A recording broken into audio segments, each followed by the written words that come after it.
Hola, bienvenidos, bienvenidas a este video súper espontáneo. Yo sé que hace mucho tiempo que no me ven, pero aquí estoy. Aunque no creo que salga de mi jubilación y vuelva a hacer videos, quería hacer un pequeño video porque en una de mis clases de literatura vimos este cuento y me acordé que hace un año, 2 años, no sé cuánto tiempo, les había dicho lean este libro de Mariana Enríquez y luego lo analizamos. Nunca lo analizamos, así que les debí este video y justo hablamos de uno de los cuentos en clase durante, creo que 120 minutos, no sé. Este cuento tiene mucha carne, muchas cosas que podemos analizar, es muy actual, muy vigente y mucha gente lo lee y puede que muchos de los puntos centrales pasen desapercibidos. Verde, rojo, anaranjado de Mariana Enríquez.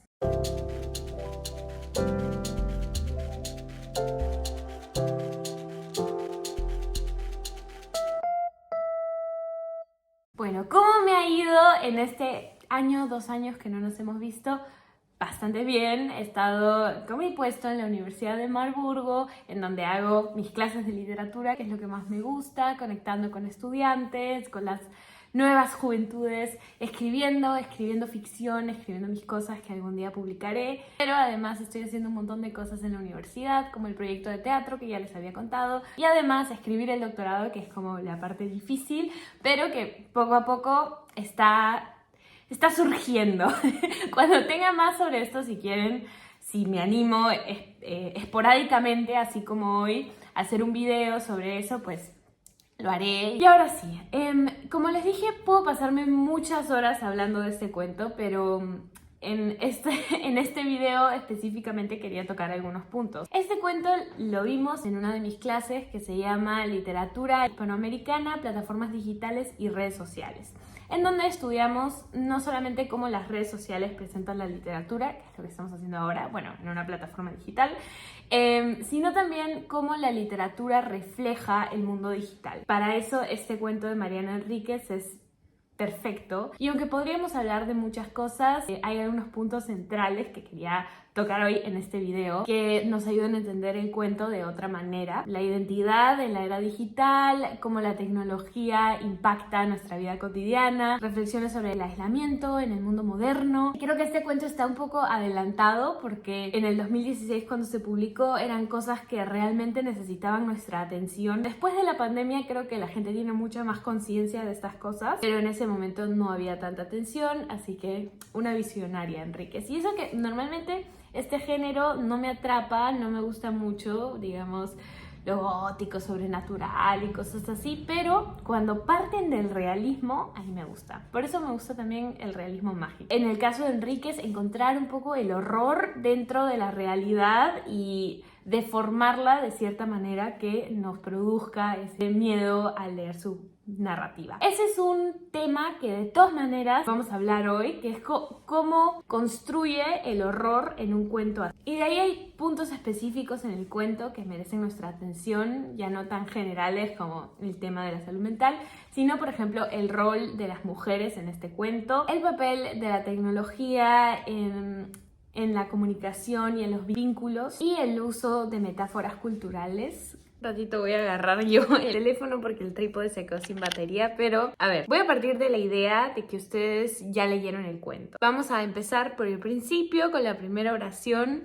que la primera oración ya dice mucho. Ustedes saben que la primera oración en un buen cuento tiene que ser la premisa de todo, y un poco lo es. Y el cuento se abre así: hace casi 2 años que se convirtió en un punto verde, rojo o anaranjado en mi pantalla. Entonces ya desde el principio nos muestra que hay una nueva identidad de este personaje que además es una identidad ajena a la narradora, porque la narradora, y después continúa con la descripción, ya no sabe cómo se ve. No, desde el principio está el factor desconocido, como hay algo desconocido en esta nueva identidad del otro personaje. Ya vamos a ver por qué es importante. Y luego vemos un poco cómo es el vínculo entre ellos a través de la narración. Vemos que la narradora lo escucha un montón, lo escucha recitar diferentes cosas, que él antes tomaba antidepresivos y luego ya no, etc. Pero no hay ningún interés por parte de él hacia ella. En ningún momento él parece escucharla a ella. Y además nos hacen entender que fueron amantes o novios antes. Ella está muy interesada en él, él, pero él ya nada. Lo que vemos es una relación no recíproca. Enteramos que el protagonista lleva 2 años encerrado y la mamá está desesperada y habla con esta narradora para ver qué pueden hacer. Y acá vemos cómo se abre la siguiente parte, que para mí es una genialidad porque es lo que engloba realmente todo el cuento. Para mí así debería abrirse la historia. La gente triste no tiene piedad. Y al principio nosotros pensamos, bueno, de alguna manera esta frase nos pide que no juzguemos al protagonista que está enfermo, que está triste, que no es culpa de nadie. Y de ahí viene la parte de la salud mental, de que tiene depresión y todo, y que también está el miedo de que esto podría pasarle a cualquiera, ¿no? Ese factor de que no es culpa de nadie, que es genética y otras cosas que no entendemos o no sabemos de nuestros propios cuerpos. Entonces ya ahí empieza a construirse el horror. Ahora vamos a entrar en ese tema. Pero sí, presenta la depresión como algo complejo, como algo que no es culpa de nadie. Y más adelante, en esta misma parte del cuento, vemos que la protagonista a la hora de describir a la mamá, la describe como una mujer estúpida. Y entonces pensamos, uy, la protagonista es la que no tiene piedad. Y más abajo nos lo confirma cuando dice, a lo mejor él decidió que su tristeza iba a estar a mi lado para siempre, hasta que él quisiera, porque la gente triste no tiene piedad. Entonces nos confirma que la misma narradora no tiene piedad. He intentado hacer esta introducción lo más concisa posible, pero una frase que no puedo dejar de ignorar es en la segunda página, cuando ella lo describe a él y dice, se está desvaneciendo en la red. Y hay como este concepto de ser absorbido por la red. Hay un factor ambivalente también de cómo se presenta el internet, porque por un lado es como la causa de los males de Marco, la causa de su obsesión y de otras cosas, pero por otro lado también es algo bueno porque es la única manera que tiene de conectarse con la vida real. Y en el cuento lo hacen bastante explícito. Incluso la mamá dice, suspira ella, no puedo cortarle el internet, entonces es lo único que lo conecta con la vida. Y ahora sí empezamos con el análisis. De paso que mi trípode ya cargó y puedo volver a ponerlos ahí. Bueno, vamos a ver cómo se construye el horror en este cuento. Una de las maneras es a través de un miedo que tenemos todos, que tiene la humanidad, que es el miedo a lo desconocido. Y que es un miedo que da muchísimo más miedo que cualquier criatura paranormal. ¿Cómo logra esto? Haciendo que el mundo virtual sea ese mundo desconocido. Por ejemplo, en una parte la narradora retrocede a los años 90 y habla acerca de sus amigos del internet y cómo ahora en el presente, que no sabemos cuándo es eso, pero supongo que en el 2005, 2006, es por ahí porque el cuento del Messenger, supongo que en esa época se usaba mucho. Y lo interesante es cómo habla de estos amigos desde el presente con miedo. Dice, yo prefiero olvidarlas, a las amistades, porque olvidar a la gente que solo se conoció en palabras es extraño. Mientras existieron fueron más intensas que lo real y ahora son más distantes que los desconocidos. Les tengo un poco de miedo además. Entonces, en este fragmento separa claramente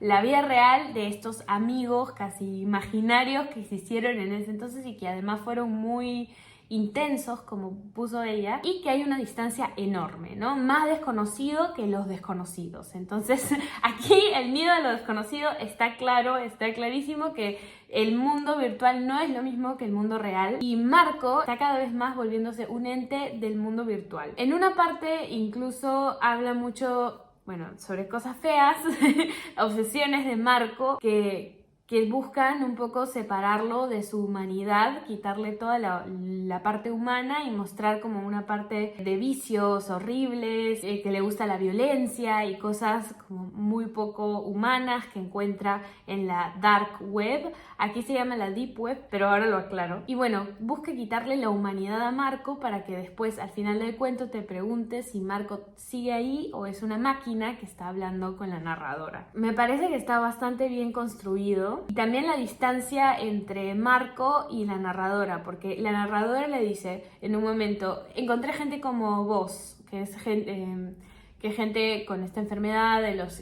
hikikomoris, que ya voy a llegar ahí también. Y después Marco le dice a ella, no sé por qué ustedes creen, y ella le dice, ¿a quién le decís ustedes? Y le dice, ustedes, gente como vos. Entonces son dos tipos de gente, dos cosas bastante distintas, y esta brecha también nos hace sentir como, ok, si la narradora es humana, Marco, ¿qué cosa es? El horror a lo desconocido se acentúa con dos cosas interesantes, presentes en la vida cotidiana, que son la Deep Web, que en realidad en este caso el cuento se refiere a la Dark Web, porque la Deep Web son los sitios no indexados, es decir, cualquier sitio al que podemos entrar y tengamos que poner una contraseña. Por ejemplo, Netflix, ¿no? Es como si busco la película en Google, no me va a aparecer directamente, pero si entro con mis datos, sí. Entonces la Deep Web es algo que usamos todos los días. Y a lo que se refiere acá el cuento es a la Dark Web, porque hablan del cuarto rojo. Rojo me parece que tiene mucho que ver con el título del cuento, en donde en este cuarto rojo hay cosas horribles, cosas con las que el protagonista está obsesionado. Pero bueno, rojo también lo asociamos como culturalmente con la idea de grabar, con la idea de estar grabando. Es un color que puede representar varias cosas, pero ya llegaremos a los colores casi como conclusión. El horror también juega con esta idea de que todos usamos internet todo el tiempo, pero solamente usamos un poquito del internet, como la punta del iceberg, y todo lo que hay debajo es como una zona mucho más grande, mucho más oscura, muy misteriosa. Y en cuanto al segundo elemento terrorífico que también podríamos encontrar, que es muy real, la enfermedad mental, los hikikomoris, que es una enfermedad que nació en Japón, que ahora en realidad que se está extendiendo y que tiene mucho que ver con la fobia social, pero acentuada, y se trata de personas que ya no quieren salir de su habitación, viven en el aislamiento, no quieren socializar, y muchos tienen como síntoma una obsesión hacia los videojuegos o hacia el internet, que es el caso de Marco, pero además con la parte oscura del internet. Enríquez crea un paralelismo entre los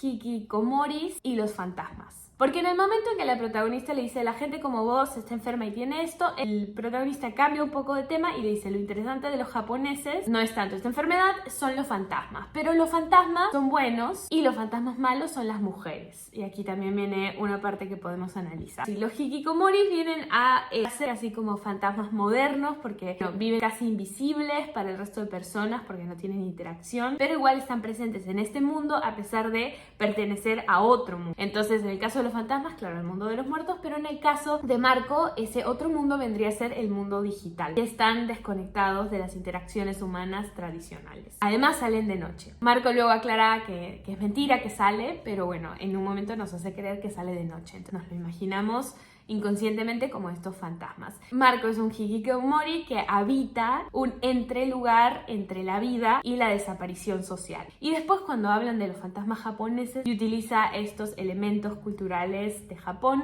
menciona dos tipos de fantasmas: los niños que murieron en casa y la madre que murió en el parto, que la madre son estos ume, este fantasma, y es un fantasma maligno. Entonces, obviamente, si tenemos tres personajes en todo el cuento, que es la madre, Marco y la narradora, asociamos la madre con el fantasma. La pregunta es ¿por qué? Para Marco, su madre representa la presión social, las expectativas sociales, y esta enfermedad de estos chicos que no quieren volver a salir nace de las presiones sociales. Entonces podemos un poco analizar, ir un poquito más allá, interpretarlo como que la madre de Marco representa para él en realidad esa presión, ese mundo social al que le tiene miedo. Es una presencia asfixiante y casi espectral, porque la madre va y le deja la comida detrás de la puerta, pero él nunca ve a su madre, solamente cuando ella no está va y coge la comida. Entonces es también, para él, ella es un fantasma, para ella, él es un fantasma. Por otro lado tenemos a la narradora, que también es mujer, y también podemos asociarlo con este fantasma maligno, porque hay una cuestión de género. Y por un lado, la relación que tiene con la protagonista es la única conexión humana que mantiene Marco, pero por otro lado es una conexión con una persona que no tiene empatía, que no tiene ninguna comprensión con él y que solamente está cansada, que tiene frustración,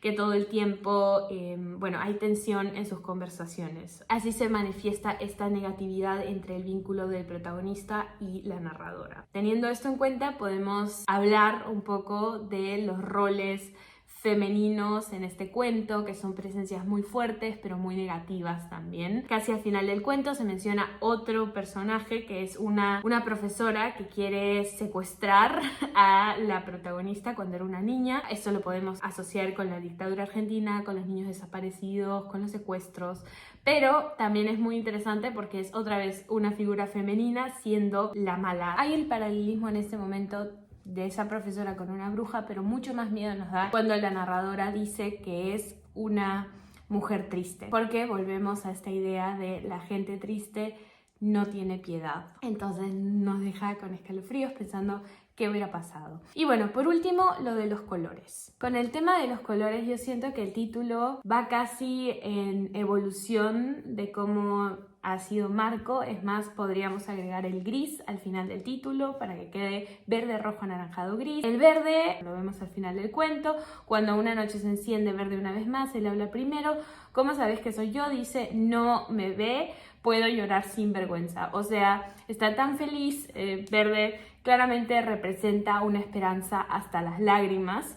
El rojo, tal vez por la sala roja, representa violencia, representa la obsesión, representa el internet, representa la tecnología, porque también nos acordamos del botoncito rojo cuando grabamos. Y luego tenemos el anaranjado, que sí está claramente explícito. Dice, Marco está cada vez menos en verde, prefiere el anaranjado, el estado idle, o sea, inactivo. Está encendido pero lejos, es el estado que más se acerca a gris, y luego especifica. El gris es el silencio y la muerte. Lo último que quiero decir así rapidísimo es la cuestión central del cuento, que nos deja, que se abre un poco hacia la ciencia ficción en ese momento, que no existía la inteligencia artificial. Ahora creo que nos parece cada día más normal que podría pasar algo así. Dice Marco que ahora hay programas que pueden reproducir a un muerto. Toman información de una persona que hay diseminada en internet y actúan con ese guión. No es muy distinto cuando te mandan publicidad personalizada. Si fueras una máquina no me dirías eso. Y luego él le dice, ¿cómo te vas a dar cuenta si soy una máquina? Y le dice, no me voy a dar cuenta. Entonces se abre un poco hacia la ciencia ficción el cuento, y existe un mundo casi distópico en donde las máquinas reemplazan a los humanos, que podría representar casi la apertura a lo apocalíptico, pero a un mundo que ya está llegando, al que ya estamos llegando. Entonces queda ese miedo abierto hacia el futuro, otra vez es el miedo a lo desconocido, cerrando un poco el cuento de una manera abierta, porque queda en que la narradora decide que le va a mentir a la mamá y le va a decir que Marco va a salir, a pesar de que no es cierto, y luego no sabemos si realmente le miente, solamente cruza la idea de que le va a mentir, porque Marco la verdad es que ella está tan mal que ella no tiene corazón para decírselo a su madre y decide mentirle. Volvemos otra vez a la idea de que las personas tristes no tienen piedad, y como les dije, para mí esa debió ser la primera oración de todo el cuento. Y bueno, espero que tengan una linda semana. A mí me encanta hablar de literatura con ustedes, así que por favor, si tienen algo que comentar, si han leído el cuento, lo que sea, espero que me dejen un comentario, por favor, para alegrarme la semana. Que todo les vaya bien, les desea Marien. ¡Tschüss!